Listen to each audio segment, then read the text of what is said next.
The atmosphere in the arena on that January night in 2026 wasn't just quiet, it was confused. We have become accustomed to the polish of the Netflix era, the 4K streams, the cinematic camera angles, the audio that sounds like it was mixed in a studio rather than a live stadium. WWE had spent the last 2 years perfecting the sport entertainment product into something that felt seamless, almost like a video game come to life. The main event was set. The graphics were flying across the LED boards. We were waiting for Braun Breaker's music to hit, anticipating the usual explosion of synthesized dog barks and perfectly timed pyro. But then, the feed stuttered. For those watching at home, the Netflix buffer wheel appeared for a split second, a rare sight for a platform that prides itself on stability. In the arena, the massive wraparound screens didn't go black, they froze. It wasn't the dramatic lights-out cue we've been trained to recognize since The Undertaker's glory days. This felt like a technical failure.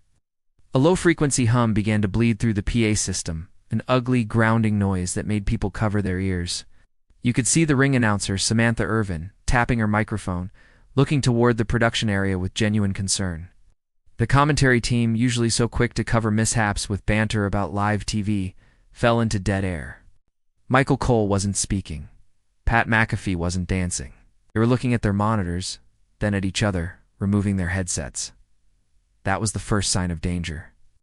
In professional wrestling, silence is a tool, but this silence felt unauthorized. The crowd in Chicago, usually the loudest and most smart audience in the world, didn't chant. They stood up, craning their necks, trying to see what the cameras weren't showing. Security guards around the barricade shifted from their stoic positions, hands hovering near their earpieces, looking panicked. Oh? This wasn't part of the run sheet. This wasn't a work. The gloss of the 2026 production was peeling away in real time, revealing something raw and unpolished underneath. There was no entrance music. No Titantron video package. Just a disturbance in the crowd near the concession stands. Section 104. A ripple of movement that looked less like a fan entrance and more like a bar fight spilling into the arena. The camera operators trained to follow the spotlight were scrambling, unsure where to point. The director didn't cut to a wide shot. The feed stayed on an awkward, shaky close-up of the turnbuckle, as if the truck was afraid to show what was happening. It was the feeling of a broadcast losing control, the feeling that we were no longer watching a show, but witnessing a breach. And in 2026, where every second is monetized and sanitized, the most dangerous thing you can be is unscripted. When the camera finally swung around, it didn't find a superstar posing on the ramp. It found a man pushing through the crowd, not with the high-fiving energy of a babyface, but with the aggressive, shoulder-checking momentum of an intruder. He was wearing a dark, unbranded hoodie, the hood pulled low, and distressed jeans that looked like they had seen actual pavement, not the wardrobe department's distress kit. The security detail at the bottom of the stairs didn't part the way like they do for planned entrances. They stepped in front of him. That was the moment the breath left the building. We saw legitimate physical confrontation, a shove, a stumble, and then the man vaulting the barricade with a fluidity that was terrifyingly familiar. It was Jon Moxley. It wasn't the lunatic fringe Dean Ambrose from 2016, and it wasn't the AEW champion we had watched for the last 7 years. This version looked leaner, harder, and significantly more tired. He looked like a man who had walked straight out of a harsh winter storm and into a climate-controlled studio he despised. There was no wild thing playing. The only soundtrack was the bewildered murmur of 20,000 people realizing who was standing on the apron. It wasn't a pop. It was a gasp. The air in the Allstate Arena grew heavy, charged with the specific anxiety of seeing an ex-lover crash a wedding. He didn't do the signature shoulder roll. He didn't play to the hard cam. Slid under the bottom rope and stood in the center of the ring, staring at the hard camera with a look of pure, unadulterated disdain. The lighting rig was still set for the main event, bathing him in a blue hue that didn't fit his gritty aesthetic. He looked like a glitch in the simulation. Fans in the front row, who usually clamor for selfies, were backing away. There was a palpable sense that this man was not here to wrestle. He was here to ruin something. The most chilling part was the lack of branding.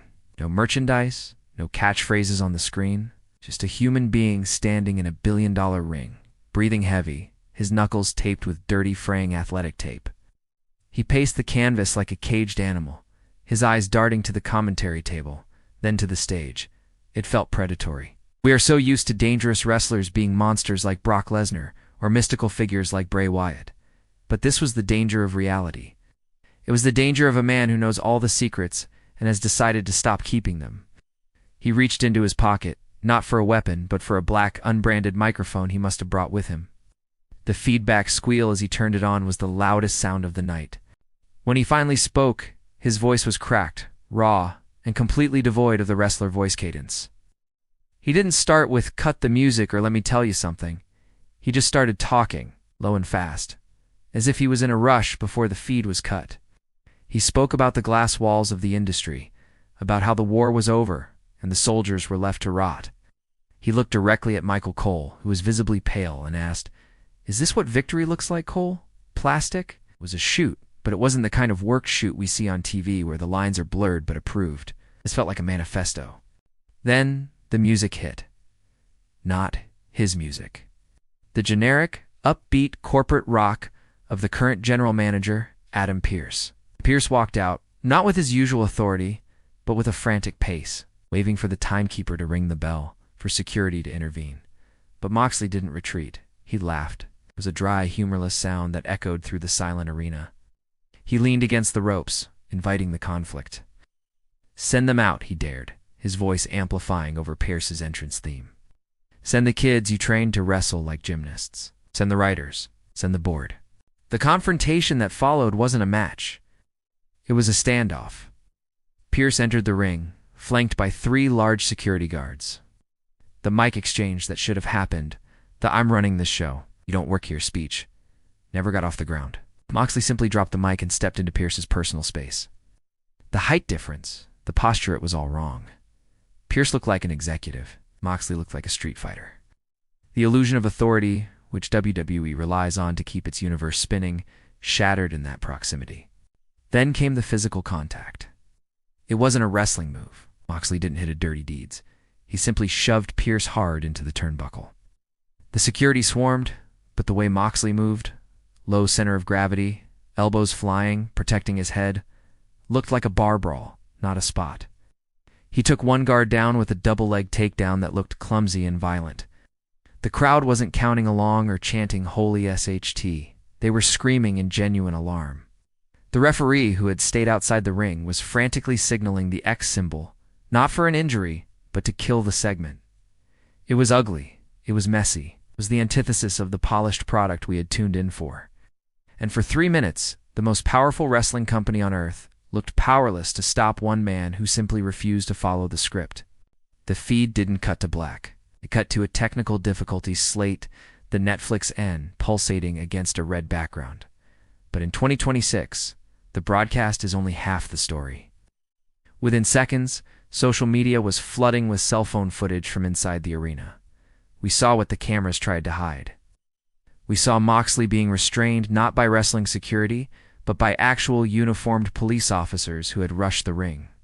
We saw him smiling through a bloody lip, shouting something at the crowd that was unintelligible over the noise. We saw the confusion of the ring crew, who were dismantling the ropes, as if the show was over.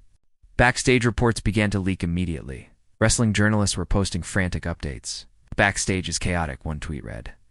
"Talent is being told to stay in their locker rooms." This was not planned. Another report claimed that Triple H was seen storming from the gorilla position, throwing his headset, a rare break in his composure. The word trespassing started floating around legal dirt sheets. This wasn't a return. It was an invasion in the legal sense. The locker room, filled with a new generation of stars who had grown up in the squeaky clean performance center system, was reportedly shaken. Day had just seen a ghost from a harder, grittier era walk in and dismantle their safe space. The most telling reaction came from the roster itself. On Twitter, X, usually active superstars were silent. No cryptic emojis, no angle advancement, just silence. It was the silence of employees who realized their workplace wasn't as secure as they thought. The line between character and person had been obliterated. Fans were analyzing the cell phone footage frame by frame, debating if the blood was real. It was. If the police were actors, they weren't, and if this was the greatest work of all time, or a genuine mental break. The fallout was immediate. The scheduled main event was canceled. The show ended 30 minutes early with a hastily thrown-together recap of the last month's storylines, hosted by a visibly shaken studio anchor. The polished veneer of the Netflix deal, which was supposed to usher in a new golden age of stability and mainstream acceptance, had been cracked by a relic of the past. Moxley represented the chaotic, uncontrollable soul of wrestling that the corporate machine had tried to exorcise. By locking him out, they had only made him more dangerous. And by breaking back in, he reminded everyone that no matter how much money you spend on production, you can't script a man who has nothing left to lose. In the weeks that followed, the Moxley incident of 2026 became the most analyzed moment in wrestling history, surpassing the pipe bomb and the Montreal Screwjob. But unlike those moments, which were eventually folded into the narrative and monetized, this one remained uncomfortable. WWE didn't release a t-shirt. They didn't upload the clip to YouTube. They scrubbed it from the replay. If you watch the archive of that show now, there is a clumsy edit where the show just skips. But the internet never forgets. The blurry cell phone videos became digital contraband, shared like folklore. The incident forced us to ask a difficult question. What do we actually want from wrestling? We say we want realism, but when true, unmitigated reality walked through those ropes in the form of a jaded Jon Moxley, it wasn't fun. It was anxiety-inducing. It was dangerous. It reminded us that these are real people destroying their bodies for our entertainment. And sometimes the damage isn't just physical. Moxley's entrance wasn't a celebration of a returning hero. It was a mirror held up to the industry. It showed the scars that the polish tries to cover. We never saw Moxley in a WWE ring again after that night. Rumors swirled about lawsuits, settlements, and non-disclosure agreements. He retreated back into the shadows, a mythic figure who proved he could touch the untouchable empire. But the feeling stayed. The next week, when the pyro went off and the music hit for the next big star, it felt a little less magical, a little more manufactured. We realized we were watching a TV show, a carefully constructed illusion. We realized that for 5 minutes in Chicago, we had seen the only real thing left in the business. That entrance didn't just break the fourth wall, it tore down the building. It left us with a lingering, uncomfortable thought that hits harder than any finisher in a world of perfect 4K content and scripted drama. The most captivating thing is still the fear that the violence might actually be real. And that, ultimately, is why we can never look away. The danger is the drug. In 2026, Jon Moxley gave us the overdose we didn't know we were craving, leaving a scar on the industry that no amount of production value will ever be able to hide.